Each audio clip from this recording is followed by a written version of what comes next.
Muy bien, queridos hermanos y hermanas, es un gusto saludarles nuevamente en el programa de preguntas y respuestas. Tu pregunta es el tema. Un saludo muy especial para todas las personas que nos siguen, aquellas personas que también nos escriben para motivarnos en el programa. El Señor les bendiga. Y hoy estoy aquí con la hermana Raquel Orce. Bienvenida, hermana Raquel. Y vamos a comenzar con el programa de hoy pidiendo la bendición de Dios. Acompáñanos, por favor.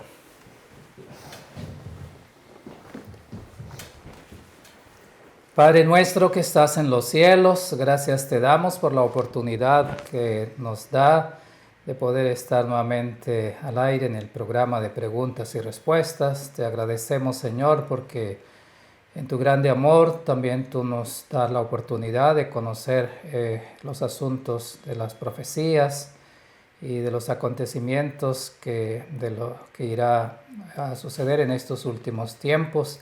Te rogamos tu bendición para cada persona que sigue el programa, que está conectado en este momento.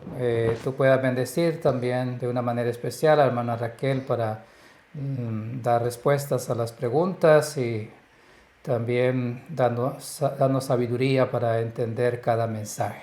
Bendice también tu iglesia a nivel mundial. Te lo agradecemos y lo pedimos en el nombre del Señor Jesús. Amén. Amén.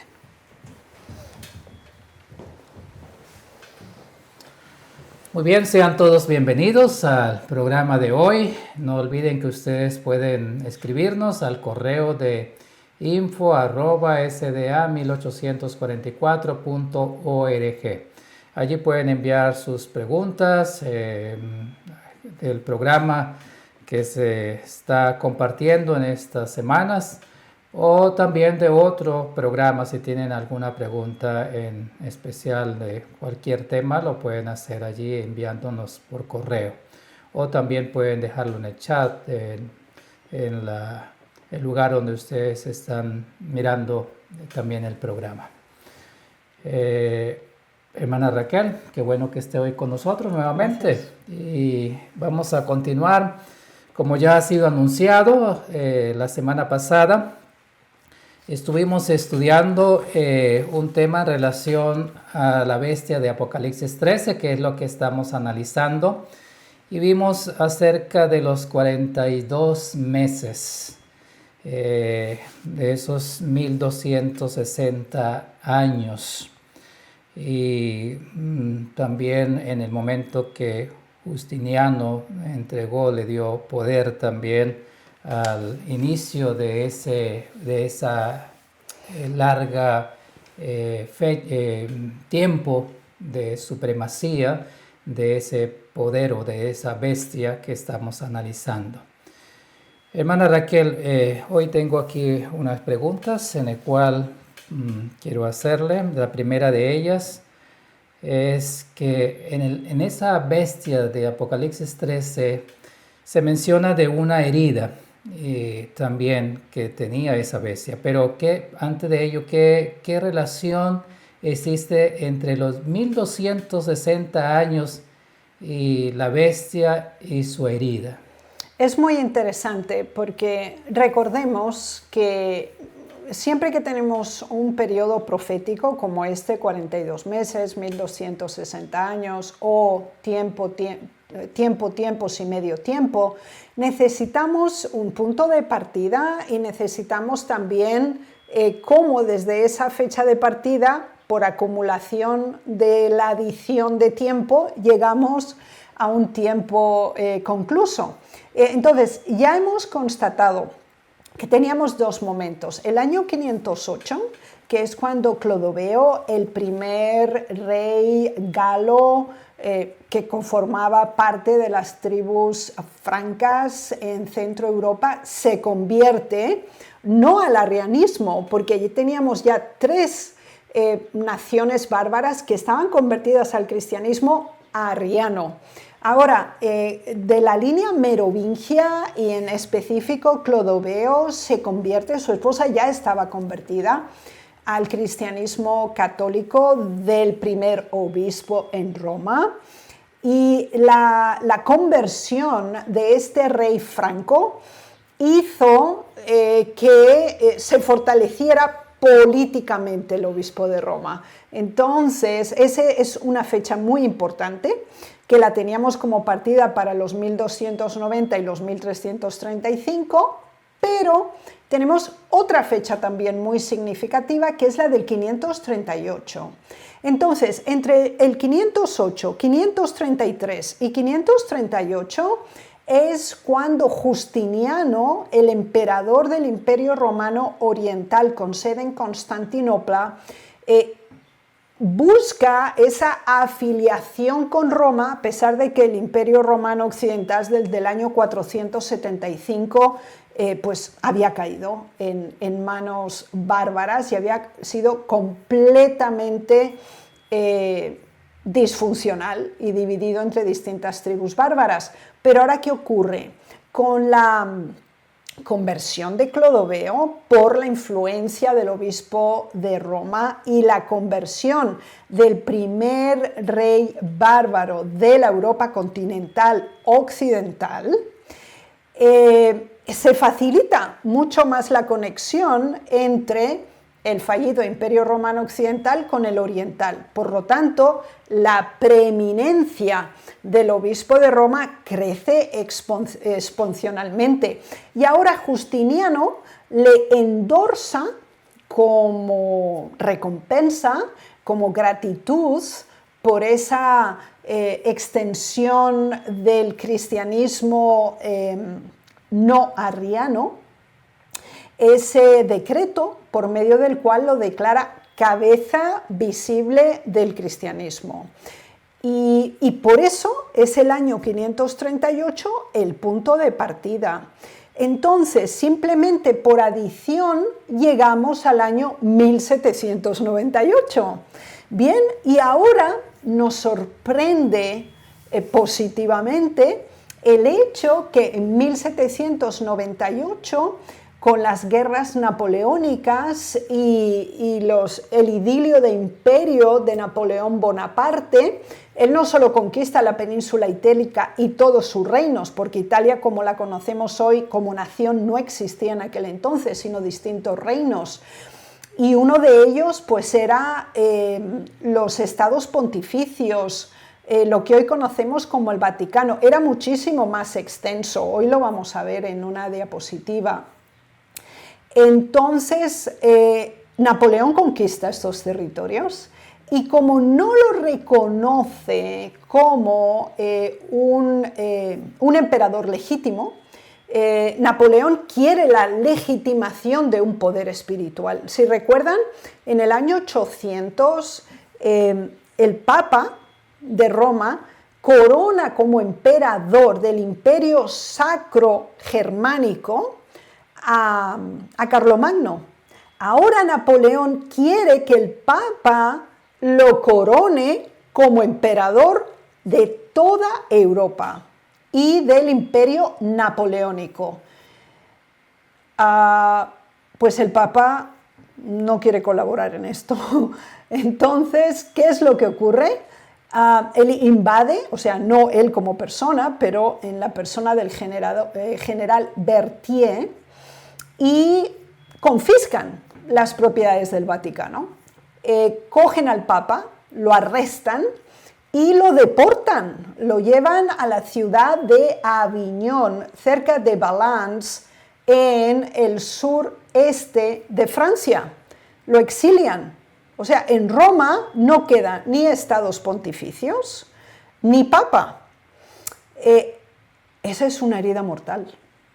Y es justamente, y esta es la belleza, la inspiración, el don de profecía en activo, cuando del 538 al 1798 tenemos la máxima supremacía en el 538 con el decreto de Justiniano y en 1798 con la total confiscación de los territorios, el retiro del título de papa o representante de los cristianos y la deportación, el exilio en arresto del Papa. Y entonces en Roma no hay centro religioso, se acaba el Papa como tal, o sea, no muere, pero no puede ejercer.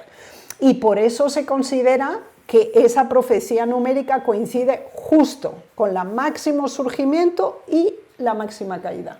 Interesante, hermana Raquel. Sí. Entonces todo tiene un comienzo, pero también tenía un fin. O sea, Así para que la profecía llegara a cumplirse Sí. exactamente como usted dice, Sí. 538 al año 1798. Así Usted es. mencionó algo de una herida, dice Sí. una herida mortal.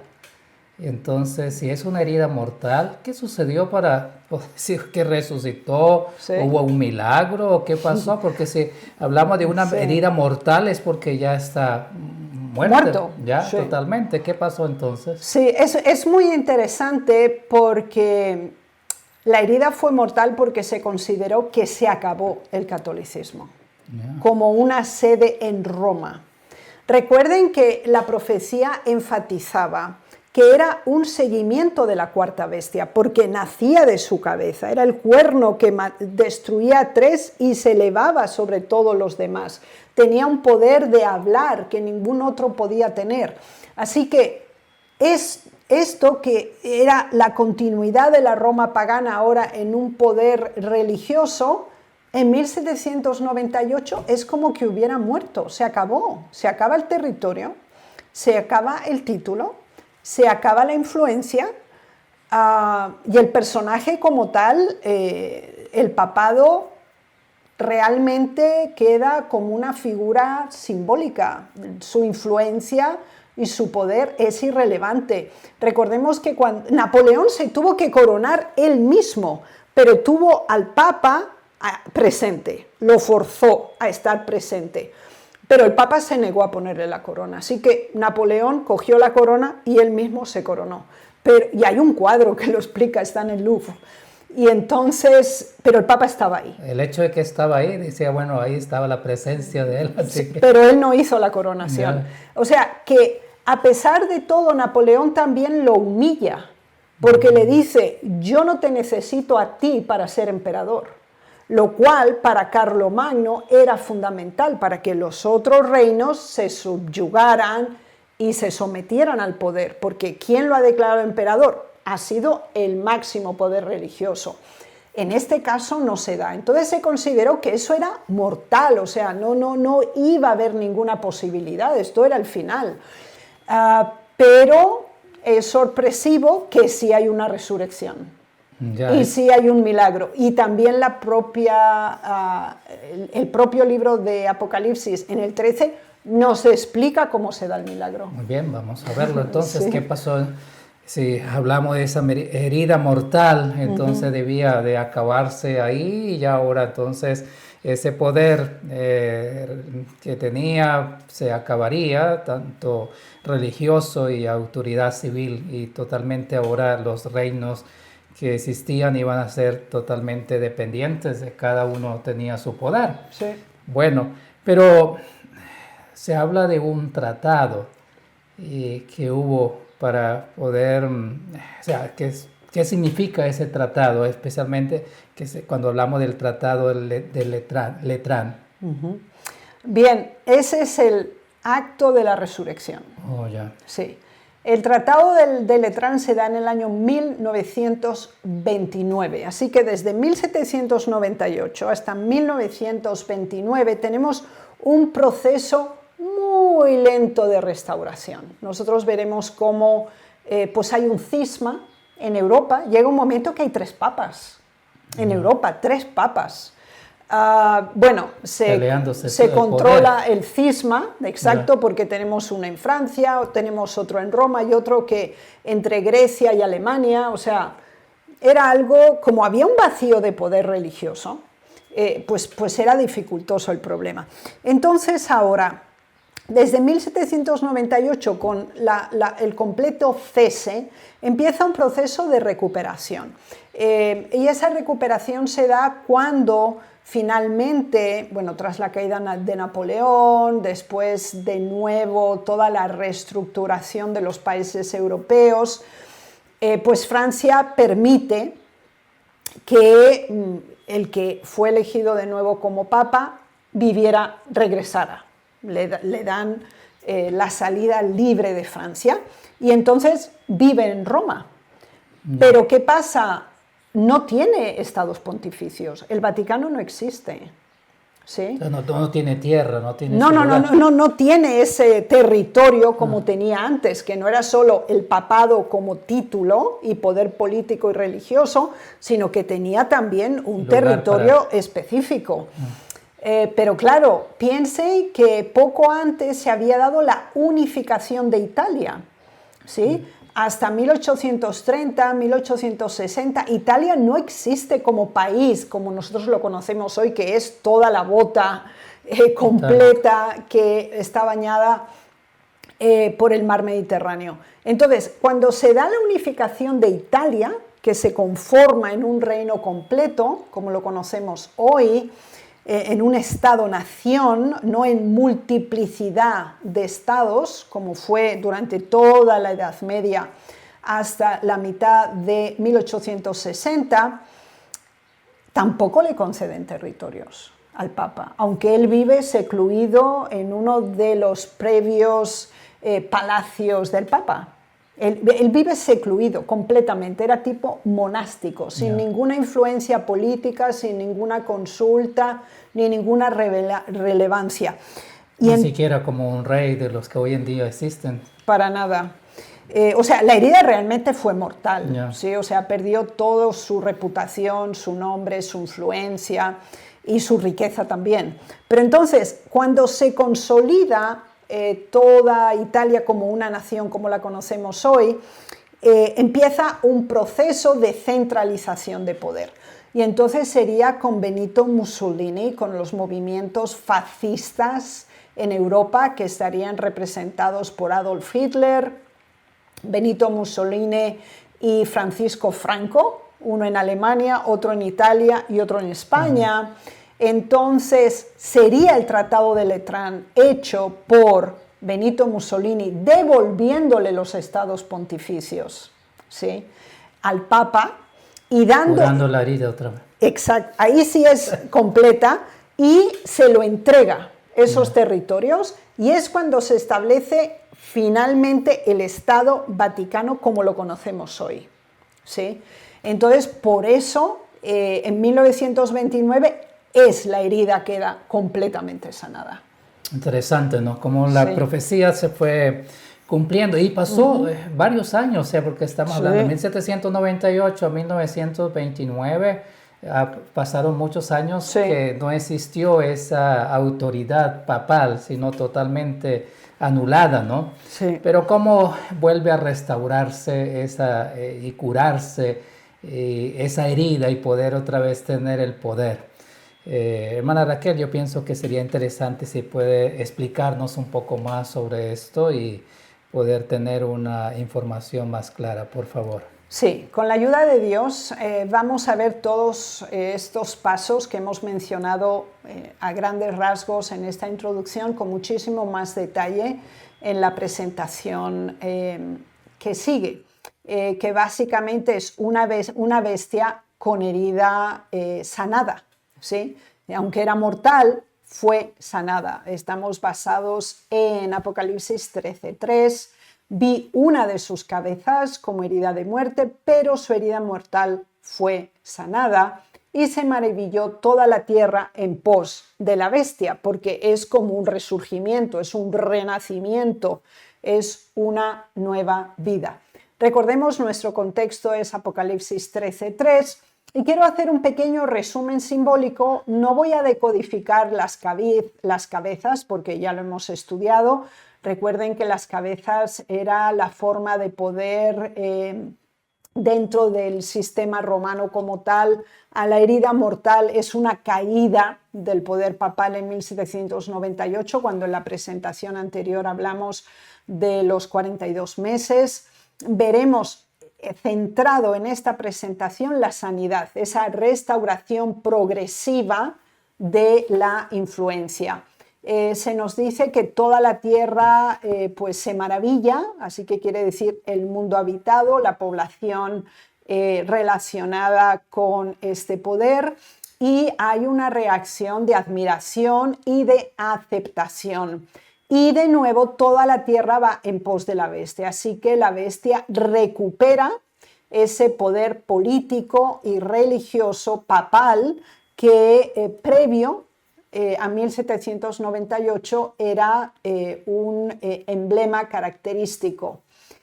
Por lo tanto, desarrollémoslo aquí. Aquí vamos a hacer una línea del tiempo de la formación del papado. Recuerden que igual que el papado se restaura después de 1798, hasta que llega a ser el papado también tiene un proceso. Así que hagamos una línea de tiempo para comprenderlo mejor. Es decir, de los siglos I al III, la iglesia primitiva está bajo el Imperio Romano, la iglesia cristiana. Es decir, el papado como tal no existe, aunque ya en Tesalonicenses el apóstol Pablo dice se está formando, pero el Imperio Romano literal, la cuarta bestia, estaba en su pleno auge.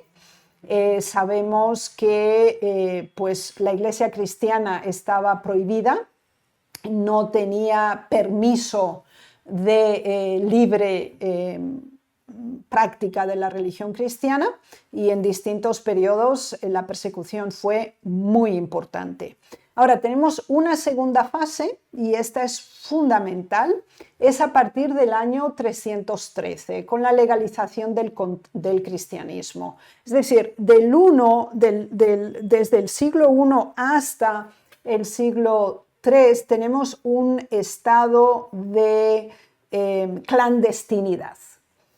Mientras que ya con el siglo IV, en el año 313, con la llegada de Constantino I, se promulga el Edicto de Milán. ¿Qué ocurre? El cristianismo deja de ser perseguido, la Iglesia comienza a recibir apoyo imperial y por lo tanto se fortalece la posición del obispo de Roma como muchos otros obispos. ¿Qué ocurre? En el año 380. Esta fecha es importante siempre que la recordemos porque es cuando el cristianismo se convierte en religión oficial. Es decir, si en el 313 se da la legalización del cristianismo, con Teodosio I se declara el cristianismo como la religión oficial del imperio. Y eso ocurre en el año 380. Así que imaginemos, prácticamente en una generación, 70 años, pasamos de la legalización con Constantino I y a Teodosio I declarando el cristianismo como la religión oficial del imperio. Obviamente, esto incrementa la autoridad eclesiástica y se establecen bases para la unión Iglesia-Estado, que ya había tenido pues, elementos de cercanías significativas.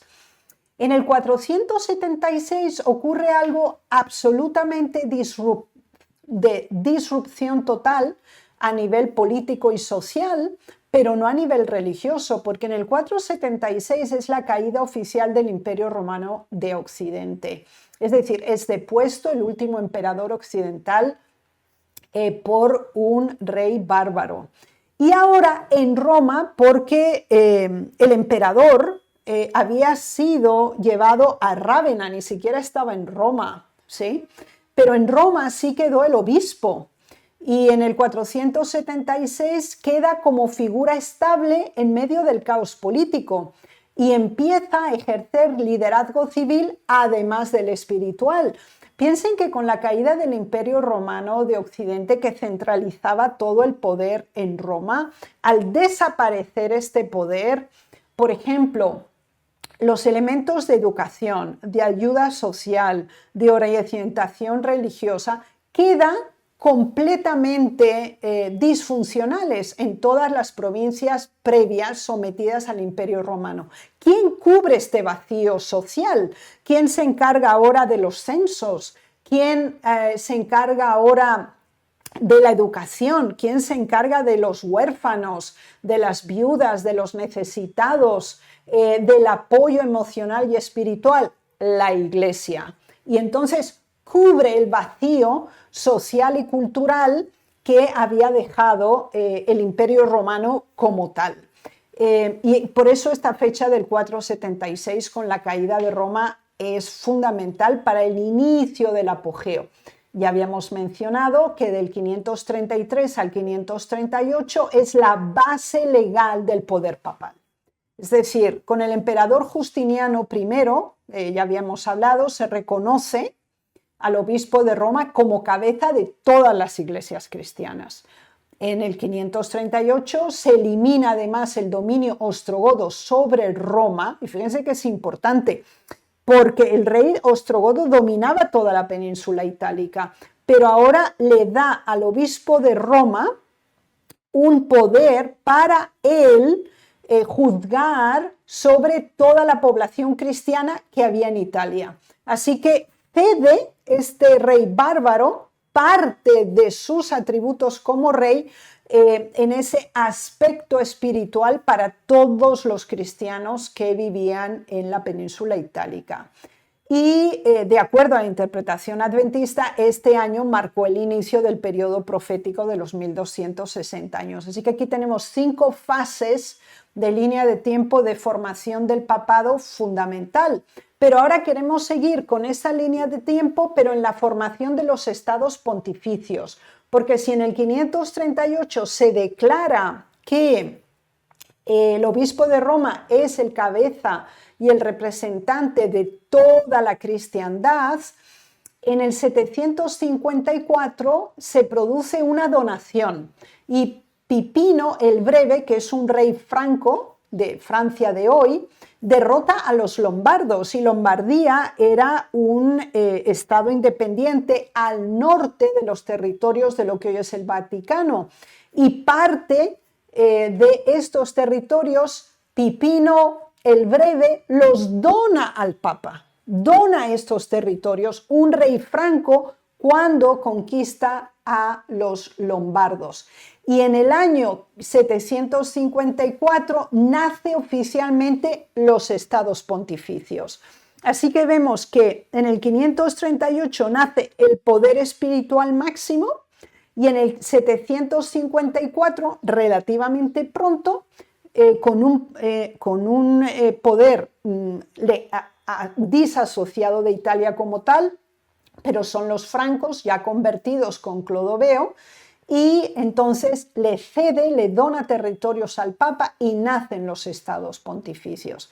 Y entonces, en este momento, no es solo cabeza de la Iglesia, sino que además el papado adquiere poder territorial y soberanía política, porque ya tiene un territorio sobre el cual él mismo controla.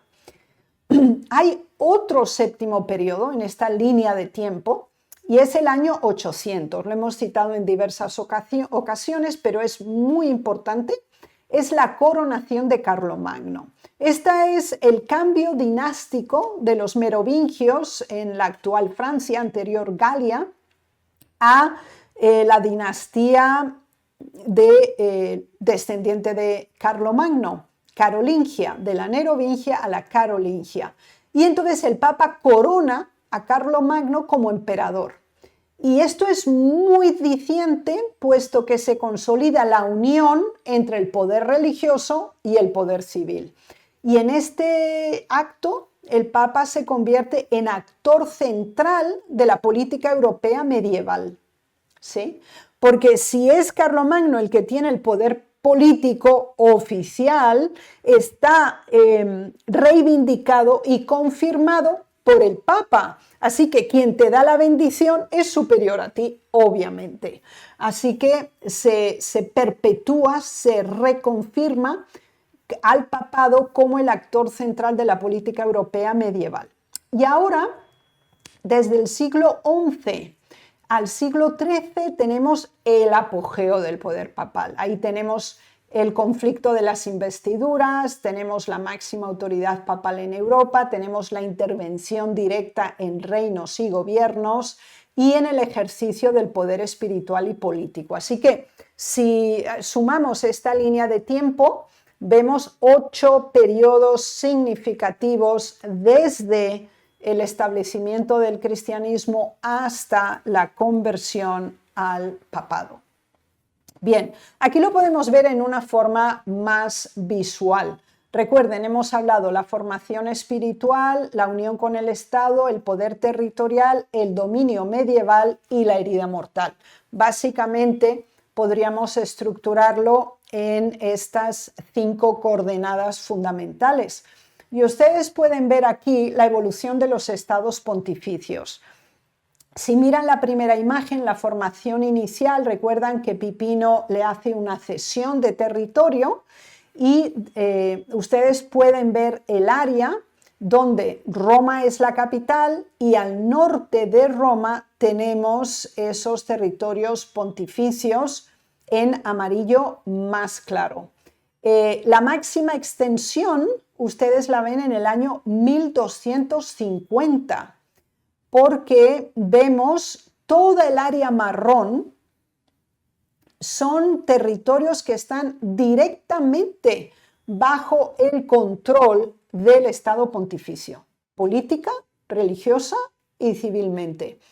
En 1798 se dan cuenta, se da la ocupación francesa de la península itálica y es el arresto del Papa Pío VI y es cuando se da la caída y la herida mortal de 1798.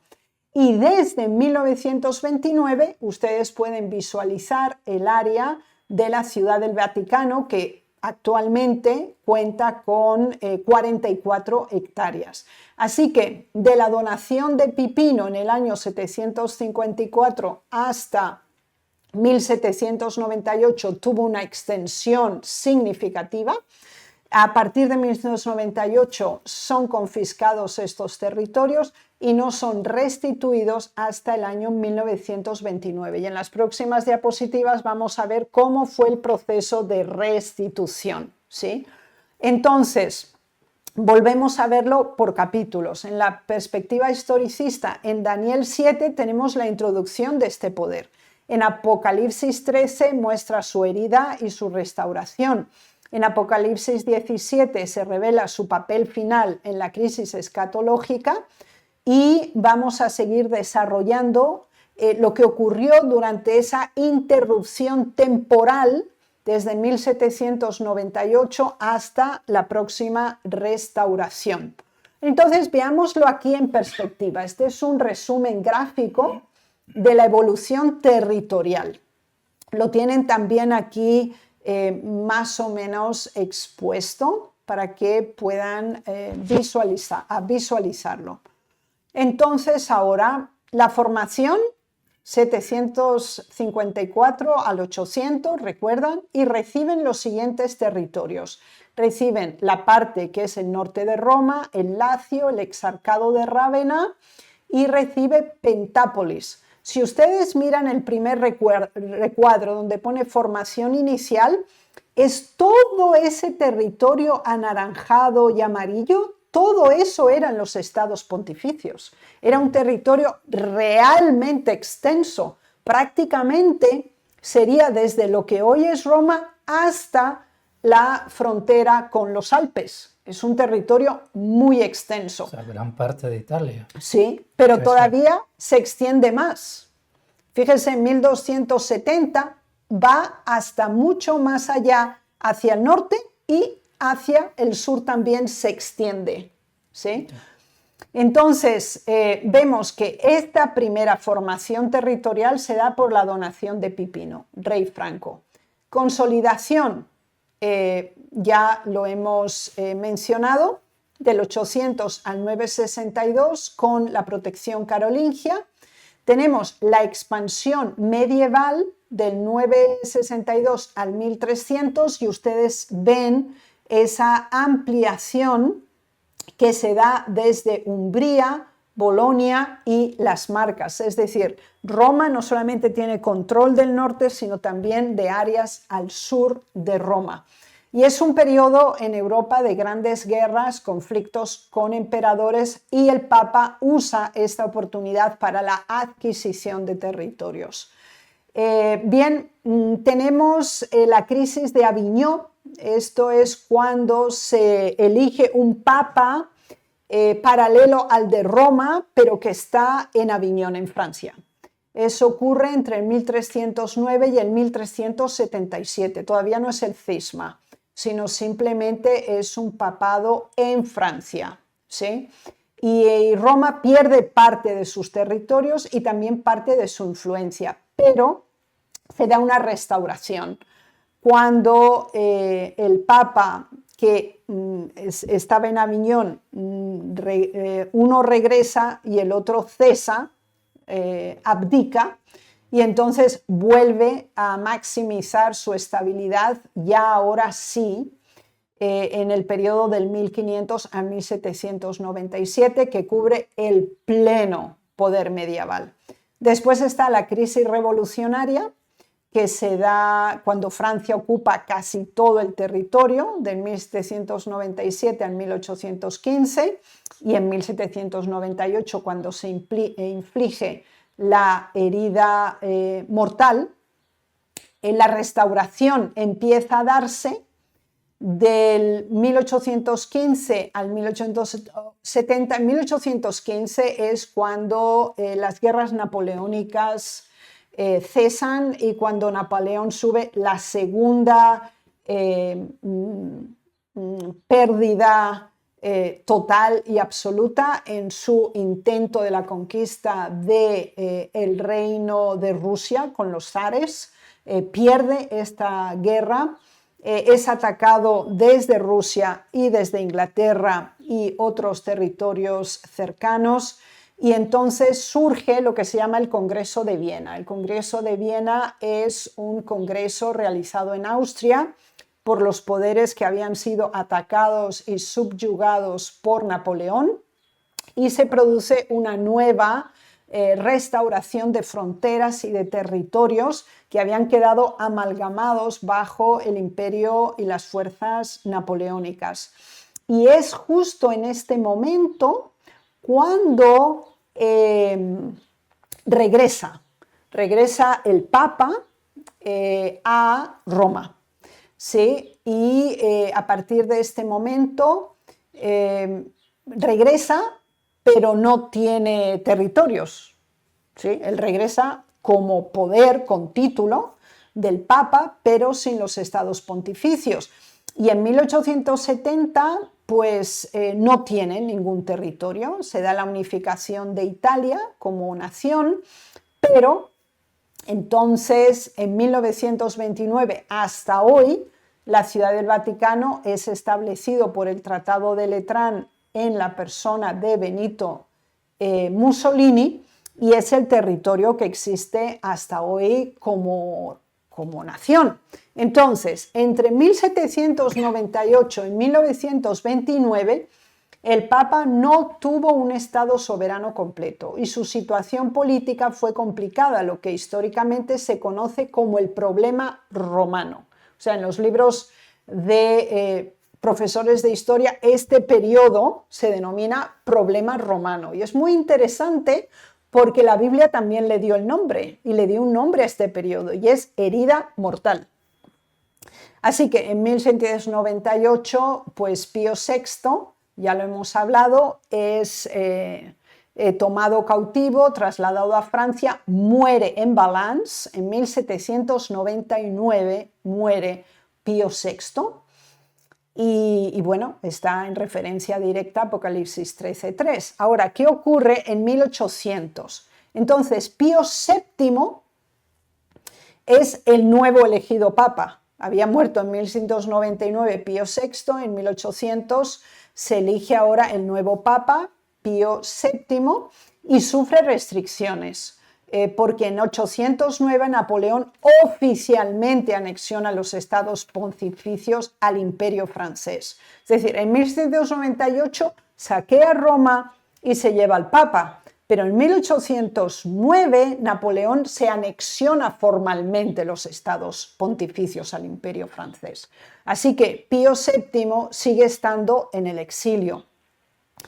Pío VII, de hecho, es arrestado de donde originalmente había sido elegido y es llevado a otra ciudad de Francia, Fontainebleau, y estuvo allí hasta el año 1814. ¿sí? Este ya sería el segundo papa arrestado y exiliado. Y durante este periodo el papado no ejerció control territorial en lo absoluto, ¿sí? Entonces, esta segunda fase de 1800 a 1815 es muy importante porque es otro papa, Pío VII, y la ocupación napoleónica. Nos vamos a la tercera fase, que es de 1815 a 1870, porque se da una restauración parcial tal el Congreso de Viena. Hemos explicado que por la derrota de Napoleón, que ya es final en 1815, en el Congreso de Viena, se restauran teóricamente los estados pontificios al Papa, pero ¿qué ocurre? El Papa regresa a Roma y vuelve a ejercer una autoridad temporal sobre ciertos territorios como Roma, Lacio, Umbría, las Marcas, Romagna. Sin embargo, como se está dando la unificación italiana, el poder papal fue disminuyendo progresivamente. Es decir, el ejército de consolidación del territorio de Italia le va restando esos territorios que temporalmente habían sido restituidos. Así que hay una temporalidad restaurada y de nuevo hay otra vez por los propios italianos una reducción de territorio. De 1870 a 1929 se le llama el prisionero del Vaticano, porque el Reino de Italia ocupa ahora Roma y anexa los últimos territorios papales, así que Italia se anexiona como propios estos territorios del Papa. Entonces, en ese momento, en 1870, el Papa Pío IX se niega a reconocer la autoridad italiana sobre Roma, ¿sí? Y después tenemos a León XIII, a Pío X, a Benedicto XV y a Pío XI, que mantienen la misma postura. Así que durante estos 59 años, desde 1870 a 1929, los papas viven enclaustrados dentro del Vaticano y sus palacios, rechazando salir y llamándose a sí mismos prisioneros del Vaticano. No tenían soberanía territorial y dependían únicamente de la diplomacia internacional y de la autoridad espiritual, porque no tenían territorio, solamente las estructuras arquitectónicas. Ahora, la quinta fase es 1929. Entonces, ¿qué ocurre? Ahí está el Tratado de Letrán y el Estado del Vaticano. Esto es firmado entre el Estado italiano y el Papa Pío XI. Entonces se reconoce el Estado de la Ciudad del Vaticano como territorio soberano separado de la República Itálica, ¿sí? Desde entonces el Papa recupera territorio y soberanía, aunque es muy limitado, solo a 44 hectáreas. Así que vemos toda esa fase que hubo desde que la herida se dio. Así que desde 1798 a 1799 tenemos a Pío VI, muere en Valence. Después tenemos de 1800 a 1914 a Pío VII, que también es arrestado por Napoleón, no tiene territorio. 1815 a 1870 tenemos a Pío VII hasta Pío IX, con la restauración de Roma y estados pontificios con un control parcial después de la derrota de los ejércitos napoleónicos. Después seguimos con Pío IX hasta Pío XI, que no tienen soberanía territorial y están enclaustrados en el Vaticano. Y en 1929, con Pío XI, entonces se establece el Vaticano independiente y soberano como lo conocemos hoy. Entonces, todo se acaba con Pío VI y con Pío XI se restablece. Y sigue toda la dinastía de los papas píos. Ya. ¿Sí? Es interesante esta parte que usted menciona, pero queda una... No sé si todavía tienes algo más. Quería ver que viéramos lo que incluía el contexto histórico del Tratado de Letrán. Yeah. Sí, porque el primer punto es la situación de Italia y el papado antes de 1929. Entonces, en 1870 Roma es tomada por el Reino de Italia durante la unificación italiana. Así que en 1798 es tomada por Francia. Pierde el ejército napoleónico y ahora el Vaticano es tomado en 1870 por el propio Reino de Italia. Así que tiene dos conquistas. Y en ambos casos los estados pontificios dejan de existir. Y con el Papa Pío IX, como hemos hablado, se declara prisionero del Vaticano y rechaza la autoridad italiana porque no le cede los territorios. Ahora, de 1870, y lo hemos explicado, la cuestión romana, etcétera, la parte que nos interesa es la situación política ya en el siglo XX. Entonces, Italia ya es un estado unificado, pero con tensiones internas. Entonces, tenemos un movimiento nacionalista, anticlerical y liberal. Ahora, la influencia creciente del fascismo bajo Benito Mussolini llega al poder en 1922. Y ahora el fascismo busca consolidar la unidad del país y resolver el conflicto con la Iglesia Católica y ser reconocido políticamente. ¿Y cómo lo hace? Negociaciones entre Italia y el Vaticano. Así que entre 1926 y 1929 empiezan conversaciones diplomáticas entre la Santa Sede y el gobierno fascista de Mussolini, y el objetivo era resolver la cuestión romana y reconocer formalmente la posición del Papa en Roma. Y ahora, el 11 de febrero de 1929 se firma el Tratado de Letrán, y las partes son el Estado italiano, en la persona de Benito Mussolini, y la Santa Sede en la persona de Pío XI. ¿Y cuáles son los 4 acuerdos principales que se toman? Primero, reconocimiento del Estado de la Ciudad del Vaticano como Estado soberano e independiente de Italia. Segundo, garantía de soberanía temporal del Papa sobre el Vaticano. No se especificó tiempo y el territorio 44 hectáreas. Tercero, acuerdo económico, compensación por la pérdida de los estados pontificios. No ha quedado claro la cantidad que el gobierno italiano pagó al Papa y al Estado de la Ciudad del Vaticano por todos estos años. Que no se le dio. Exacto, hubo una compensación. Y es interesante que entonces Benito Mussolini establece el catolicismo como la religión oficial de Italia. Así que fueron 4 acuerdos principales acerca de este punto.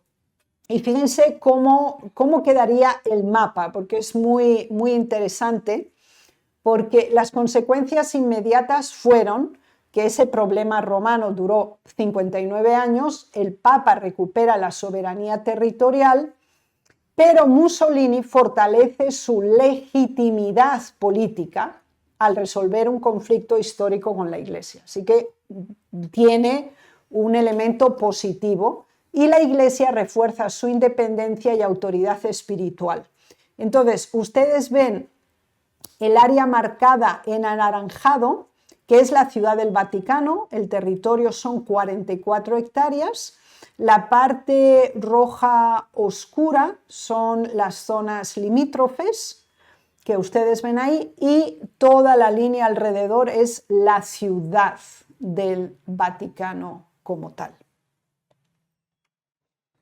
Muy bien, muchas gracias hermana Raquel por esa amplia explicación. Bueno, yo iba a preguntar algo, pero veo que ya se fue respondido en la última parte que se presentó, y era ese tratado de Letrán, en el sentido, con quién fue el que actuó, quién estuvo allí presente para poderse dar esos acuerdos, pero creo que usted mencionó 4 acuerdos, y que era Mussolini quien fue quien quiso volver a restablecer, ¿sí? Entiendo así, el poder del Vaticano, o del poder que se había perdido en el papado como tal. Y estamos hablando ya en el año 1929. Y en la presentación usted hablaba también de territorios que tenía mucho más territorio, o sea, porque hoy en día solo tiene 44 hectáreas. Entonces, ¿qué pasó con todo lo otro? O sea, ¿no lo pudo restablecer? No. ¿Esa parte económica era en compensación a eso que perdía? Eso es lo que entendemos como una de las cláusulas del tratado, porque es obvio que el Papa o todo el cuerpo pontificio, pues ellos reclamaban en los Mucho más. territorios desde 1798 como lo tenían. Pero claro, ahora la situación civil y política en Italia había cambiado completamente desde 1798. Antes no eran un país, eran diferentes reinos, ¿sí? Ahora se habían unificado y no estaban dispuestos a fragmentar sus propias provincias en favor del Papa. Que debía haberse dado quizás cuando se organizó como nación Italia. Bueno, esto Sí. es aquí para el Vaticano, eso nos lo dieron mucho después. Mucho después. Entonces, y por eso hubo esa pérdida y no hubo cesión, hubo solo una compensación económica. ya. Pero ahora ya restablecido como un país, ya no solamente Sí. que existía como inicialmente existió, que era dentro de un país, estaba ahí Sí. incluido, pero ya en 1929 y dado en ese mismo tratado se dio para que se estableciera entonces como una nación. Como una nación, independiente y soberana, Ya, interesante. pero entonces. dentro del territorio de Y Italia. otro asunto que usted presentaba, a ver, aunque el tiempo se nos ha ido ya, pero usted presentaba acerca de los papas que fueron después de este Pío VI, Sí. hubo otros que fueron nombrados, pero ¿quién lo nombraba? Si había desaparecido. No, o sea, el cuerpo papal, la cabeza de la iglesia existía como tal, ¿sí? Es como si fuera un gobierno en el exilio, ¿sí? O sea, había obispos, por ejemplo, en Roma el papa había sido arrestado, pero en los países católicos como Francia, España, Italia y otros, pues ellos seguían teniendo sus obispos, sus arzobispos y los cardenales que eran como los delegados representantes de los territorios. Entonces se reunían donde estaba el Papa. El Papa estaba en Francia, en el exilio, entonces ellos iban y se reunían ahí. Moría el Papa y ellos volvían a elegir entre los cardenales el obispo. Y seguía siendo el mismo Francia como tal, o lo habían ya No, movido. porque ahí estaba exiliado. Entonces, unas veces estaban en Francia, otras veces estaban en Roma. Después, cuando tuvieron los tres papas al mismo tiempo, porque no se pusieron de acuerdo quién iba a ser el papa, entonces ahí tenemos un cisma. Después, finalmente, quedan con uno y se decide que históricamente tiene que ser el de Roma, y etcétera, etcétera. Es otro tema, el del cisma, que nos complicaría mucho la existencia ahora. Pero ellos seguían funcionando como Iglesia Católica, ¿sí? O sea, porque seguían eligiendo papas, porque había obispos y cardenales igual. Pero no tenían, era como una sede, Correcto. Digamos, en algún país. Sino... Eran un gobierno en el exilio, ¿sí? Ya. Como hay países ahora que han sido suplantados o se les ha usurpado el gobierno. Como Israel también en su tiempo.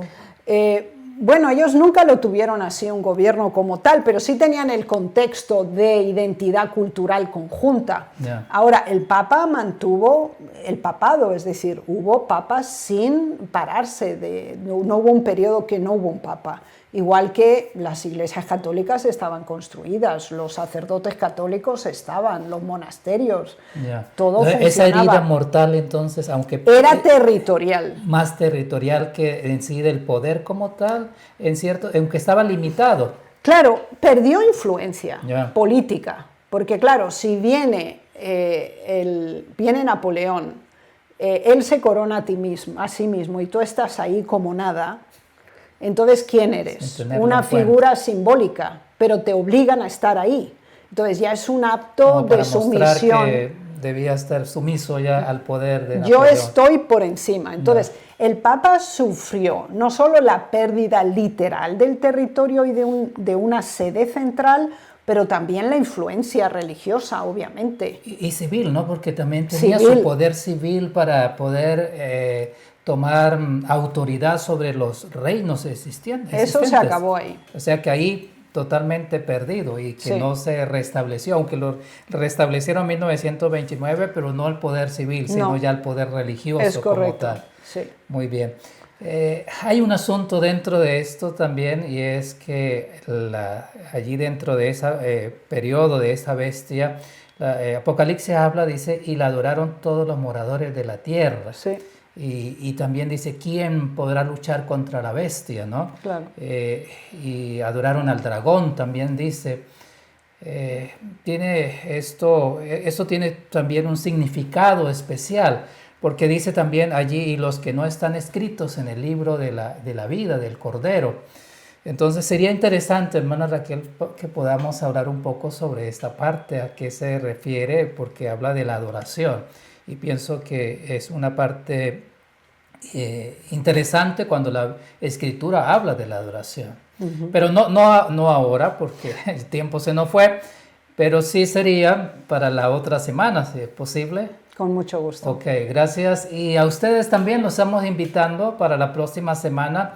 Estaremos hablando sobre esta parte de la adoración a esa bestia y quiénes lo hacen, ¿no? Quiénes lo hacen y quiénes no participan en esa adoración. Entonces están invitados para el próximo martes y puedan también conocer un poco más sobre la bestia de Apocalipsis 13. Muchas gracias, hermana Raquel, por la explicación del tema de hoy, de la parte de esta bestia y la herida y su curación. Vamos a terminar con una oración, por favor, nos puede dirigir. Gracias.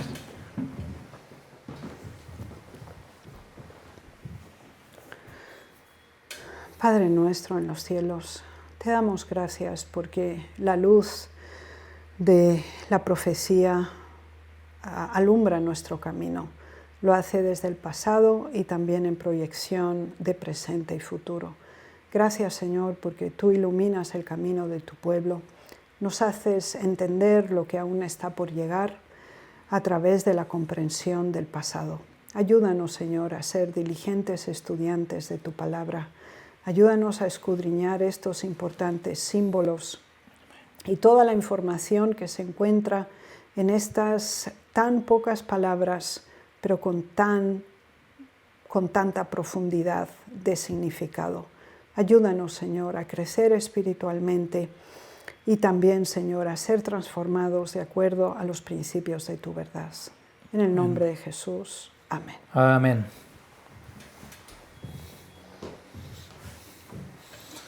Muy bien, nuevamente muchas gracias, hermana Raquel, por estar en el programa de hoy. Muchas gracias también a ustedes por habernos acompañado en este martes. No olviden que ustedes pueden escribirnos al correo de info@sda1844.org. Y también les esperamos la próxima semana. Muchas gracias también al departamento de multimedia, a nuestro hermano Omar, que hace posible también la transmisión. El Señor les bendiga y nos vemos la próxima semana.